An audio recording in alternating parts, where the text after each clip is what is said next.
सोनू को माँ ने सब्जियां लाने बाजार भेजा था। घर लौटकर उसने किचन में थैला रखा और माँ को आवाज़ देने लगा। माँ उसके छोटे भाई को कमरे में बैठकर होमवर्क करा रही थी।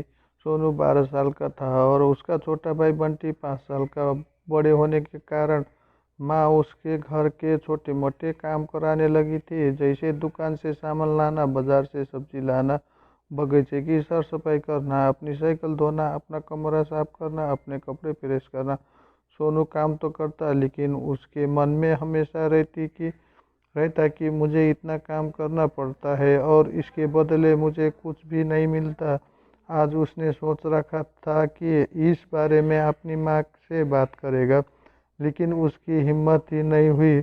इसलिए उसने एक कागज़ में सब कुछ लिखकर माँ को देने का मन बनाया। कुछ देर बाद वो कागज़ लेकर कमरे में गया जहाँ उसकी माँ बंटी को होमवर्क करा रही थी।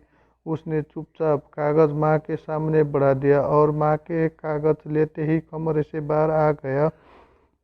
माँ कागज़ पढ़ने लगी। उसमें उसमें लिखा था, माँ, मैंने इस सप्ताह जो भी काम किया उसका हिसाब इस कागज़ में लिख रहा हूँ।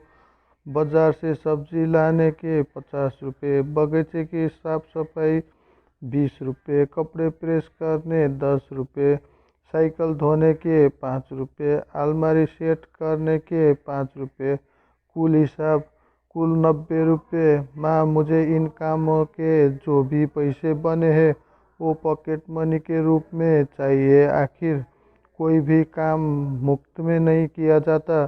आपका बेटा सोनू। माँ बेटे का मैसेज पढ़कर मुस्कुराई, फिर एक कागज़ पर कुछ लिखने लगी। कुछ देर बाद वो आंगन में गई जहाँ झूले पर सोनू बैठा हुआ था। माँ ने कागज़ उसके आगे बढ़ा दिया और सोनू ने कागज़ लिया और पढ़ने लगा। कागज़ में लिखा था, बेटा, तुमने अपना हिसाब दिया, अब मेरी बारी है। ये मेरे हिसाब 9 महीने मैंने तुम्हें अपने कोख में रखा, उसकी कीमत कुछ नहीं। तुम भूखे होते थे तब तुम्हें अपना दूध पिलाने की कीमत कुछ नहीं। तुम छोटे थे तब तुम्हारा ख्याल रखने की कीमत कुछ नहीं।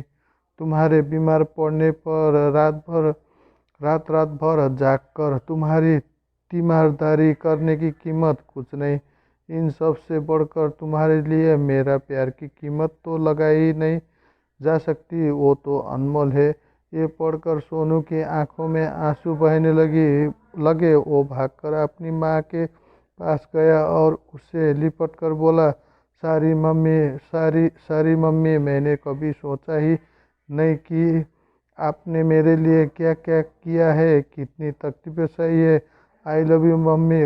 उसने वो कागज़ लिया और उसमें लिखा, paid in full, thank you.